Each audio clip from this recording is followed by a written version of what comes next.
All right, let's bring on Todd Killian here, the host of the Christmas Clatter podcast. Merry Christmas to you. How are you doing today? Happy Christmas, man. I appreciate you having me on. Yeah, now, because it's, 10 in the morning for you on Christmas Eve, something like that, what are Yep. you doing? Well, what were you doing before you came on the line and started this interview?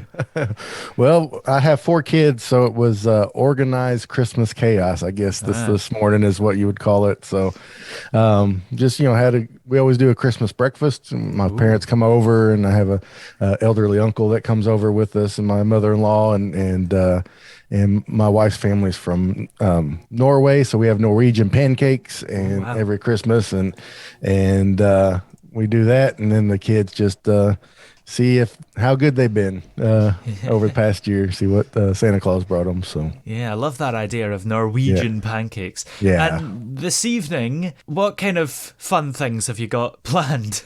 Oh, well, that's when I go to my parents' house, and we usually do a real low key, like Christmas Eve. When it works out, we'll go down to our local church and do like a candlelight communion and things like that. So yeah, we usually do our Christmas on Christmas Eve kind of thing because of I'm from a blended family with some step kids and stuff, so they have to kind of go back and forth between their other parents' house and mine. So it's a little unique, but we make the best of it. But so later tonight I'll probably end up at our small little church and do like a candlelight communion and just have some quiet time to reflect on the year that's gone by and the year ahead. Absolutely. Yeah. So, the Christmas Clatter podcast then, which you are a host of, Yep. I take it it's pretty self-explanatory what the main subject of the podcast is. Yeah, it sure is. I started Christmas Clatter in May of 2019, so that shows you what kind of a genius I am to start a Christmas podcast in the middle of May. But I did that for one reason. I've never podcasted before, and so I wanted to get some episodes under my belt before the Christmas season hit, and that maybe that way I'd be a little bit better by Christmas that year. And I just started it. I just always loved Christmas. I get it from my mom, honestly, from her, and it just was a way to be able to talk about Christmas all the time without torturing my wife. So so it's been a fun trip. It's been more than I could ever imagine it turned into. So Do you find that people still want to listen to a podcast about Christmas in the summertime? Yes, they do. It's really shocking. I mean, how many people actually want to listen. Now, it's not like it is around the holiday season. I mean, things really explode then, but there's a solid group of people. It would probably shock you if if I told you the numbers that would listen, year round. And I find that after each Christmas that there's more that stick around for the whole year journey than was there for the year before. So that's real encouraging. Yeah. And I suppose in this last nearly 2 years now, Christmas has given us something to look forward to. Right. Although it might not have been the same for a lot of people, it's still there, and it's still this joyous season that we need right now. Right.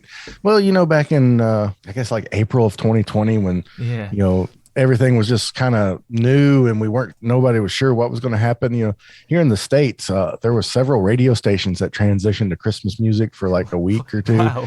And then the Hallmark Channel started running Christmas movie marathons and things. And there were people putting up trees. And even myself, I found myself, listening to, Christmas records. And just because there's such a, I guess like a stress relief or a relaxer, there's something about Christmas that just kind of makes your inner self kind of be still for a minute. Yeah. And so people were really stretched out on that, and really kind of went back to that feeling. And as Christmas 2020 approached, and as I was telling people this year as well, I got this great advice from my aunt years and years ago, when there was some transition in the family and stuff. And she said, different doesn't mean worse. So yeah, and so I just said I was like 13 when I first heard that, and it's just always stuck with me. And so I was telling people, 2020, I said, just because it's going to be different doesn't mean it's going to be worse.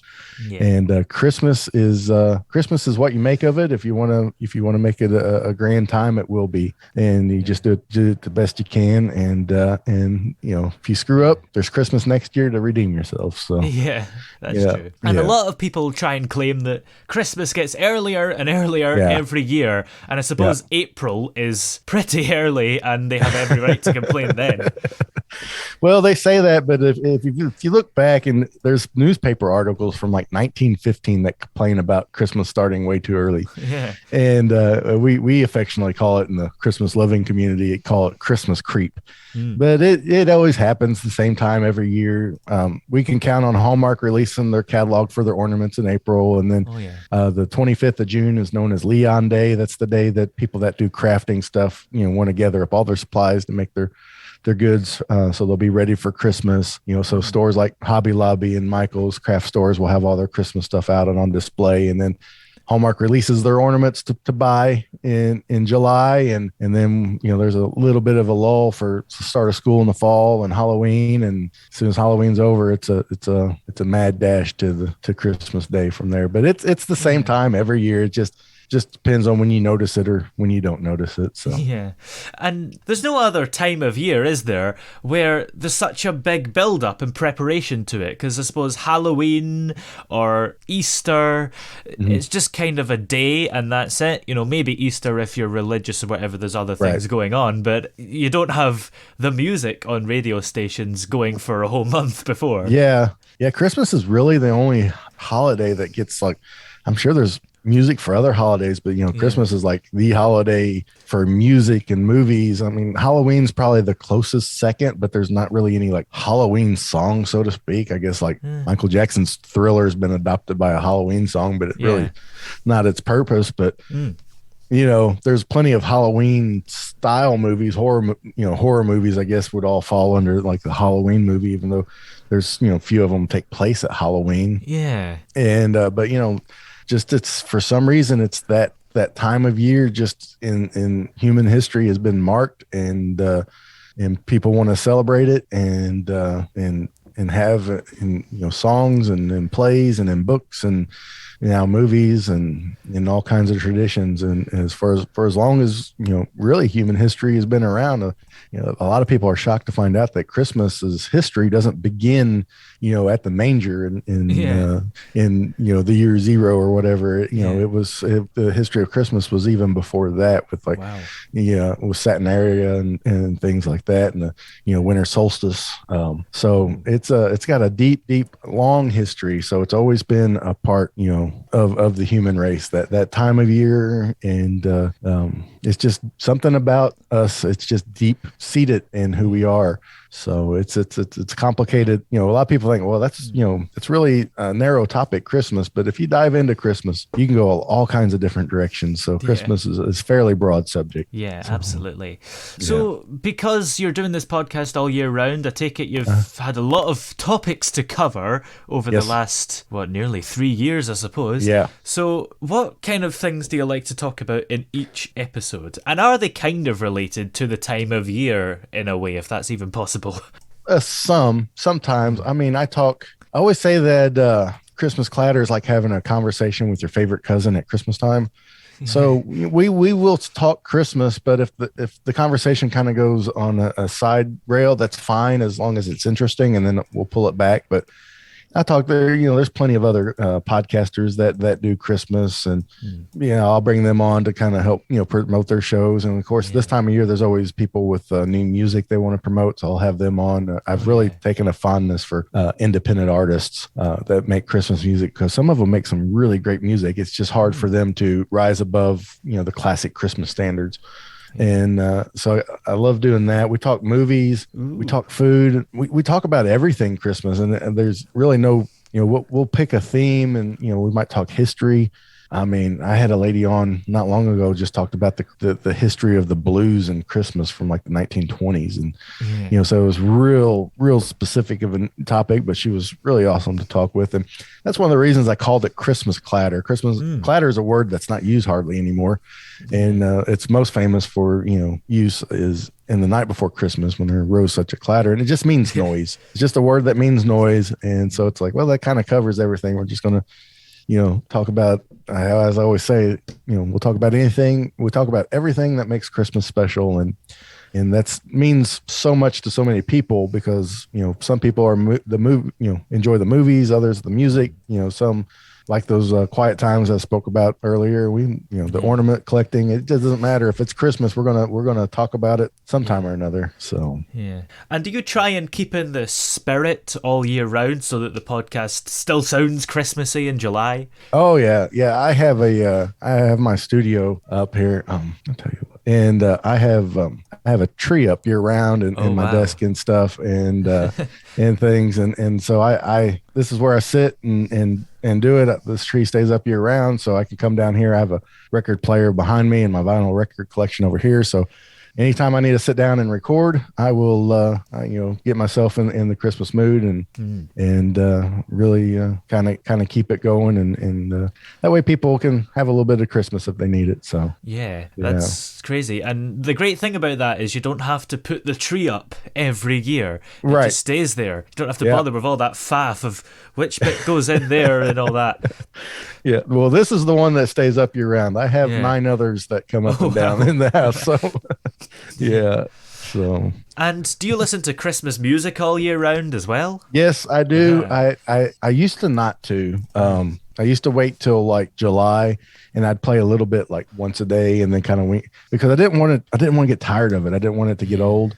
So now I've discovered so many new artists and other artists that I can listen to it year round, but I save like what the standards and the classics for Christmas time. Like I won't listen to much Bing Crosby or Frank Sinatra or Andy Williams. I won't listen to much of those throughout the year, but soon as November, December hits, then I put them on a nice steady play because I want those songs to remain special because, listening over and over again, they'll lose, they can lose a little specialness. So yes. Yeah.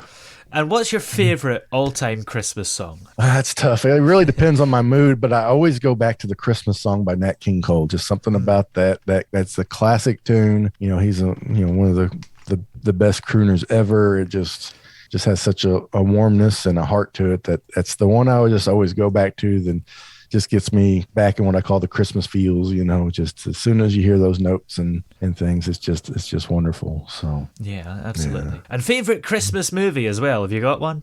Oh, yeah, I probably lean towards Elf being my favorite. I really like that. That's one that is it's always go to because it's always hilarious, and the kids really enjoy it. So we have a lot of fun watching Elf, and that's always one I go to. I really like, of course, like Christmas Vacation's a classic that people really enjoy, but one that is not an obvious, Christmas movie people like that people should watch if they hadn't seen it yet. That I always go to is Anna and the Apocalypse. Oh, and it's a Christmas movie. It's a musical and it's a zombie movie. So it's one we get watched at least once every Christmas season. So it's really enjoyable. The music's great, and it's a little different than your traditional Christmas movie. But if you haven't seen it, check it out. You'll enjoy it. So. I've met the director, actually. Bit of a weird coincidence. Yeah. That's awesome. Didn't really meet him, though. It was a weird scenario where there was something wrong with a computer and he was telling me, it's something wrong with the file size. But it's weird out of context. Anyway. Yeah. And what's the weirdest gift you've ever received for Christmas, do you think? As far as like real gift, I'm not sure. But my mom has played plenty of like gags on me over the years. Me and her have this like gag gift battle, and my mom can kind of be a little forgetful, even when she was younger. And when I was a kid, she bought me this like dress shirt, and it was burgundy in color, and I didn't care for it, very much at all. So I didn't want to hurt her feelings, tell her I didn't like it. So I just hung it up in the closet, and never wore it. And then like the next year, she bought me like another burgundy shirt, almost just like it. And I didn't really say anything. And same thing, I just hung it up. And kind of forgot about it. And then the third year, she got me a third burgundy shirt, and no. I kind of laughed. And she's like, "What are you laughing about?" I said, "Well, this is the third year in a row you bought me a button down burgundy dress shirt." And she's like, "No, I hadn't." I was like, "Yeah." So I went to my closet, got the other two, and they're like, "See," I said, "I'm not a big fan of it." And she's like, "Oh, okay." So the very next year, I unwrapped a gift. It was a burgundy shirt, but it was like a women's shirt and way too small. And then like the next gift was like another burgundy shirt, but it was like a kid's shirt. And I went through like 8 to 10 different gifts, and it was just burgundy shirts. She went to our local thrift store and bought all the burgundy shirts they had. She didn't care what size or shape they were in, and she just had me unwrap burgundy shirts all morning long, as a gag. So, but that was a lot of fun. But as far as like a real gift that was weird, I think I can't really place my finger on one that wasn't an absolute just gag. I'm pretty easygoing and find some use for just about anything. So yeah, I got my brother an inflatable Jesus last year. Do you think that would come in useful at any point? Oh yeah, I've always talked about getting an inflatable Jesus. I just always thought that I just like the words inflatable Jesus together. I just think that's funny just to listen to. So and it floats on water as well. Oh, that's awesome. Yeah, it's Jesus. He's supposed to get across the water like that. So yeah. And in a couple of days when Christmas Day is over, do you find that listenership still kind of continues? Because I don't know about anyone else, but me, I kind of find it hard to let go of Christmas because there's such a big build-up and then it's gone. Well, a few things I've noticed. I used to try to release like a Christmas Eve episode. Yeah. I don't do that anymore. I do it. I release a Christmas Eve episode, but I actually release it on the 23rd because nobody listens on Christmas Eve because they're too busy doing anything else, And then I find that it really kind of, really listenership will fall till about, I don't know, right after the first of the year. And then people kind of get the Christmas blues and kind of missing Christmas and stuff. So then it kind of spikes up a little bit in January. Yeah. And then and then kind of dovetails off in February, March as spring draws closer. And then, closer we get to July, it starts climbing up because you have the people that love Christmas in July kind of thing. And then it's a steady rise from there. So yeah, there's not as much of a lull as people would assume there would be, because for most people, Christmas is here, then it's over. Yeah. But it's never, there's always something to talk about because you have people that run like Christmas stores and things, yeah, they may be open seasonally, but it takes all year to get that store ready for the Christmas season. So, and it's kind of the same kind of thing with the podcast. Yeah, definitely. Well, where are we able to find the podcast? I take it's in all the usual distribution places. Oh yeah, it's anywhere you find podcasts, whether it's Spotify or Google or Amazon or Player FM, whatever podcast app you like, it's on there. If you have a podcast app and you don't see it on there, just send me an email at christmasclatter@gmail.com. You can just go to christmasclatter.com, find out wherever I'm at. And I'm also on YouTube. There's a video version of the podcast now that started up earlier this year, and some other kind of more traditional YouTube things, some reactions and some unboxings and stuff like that. And that's just youtube.com/christmasclatter. Sounds fun. Well, thanks very much for coming on the show today. It's nice of you to take the time out of your Christmas Eve, and I guess you can get the turkey on now. Oh yeah, well yeah, that's already good getting done, but this is probably time to put the ham in. So yeah.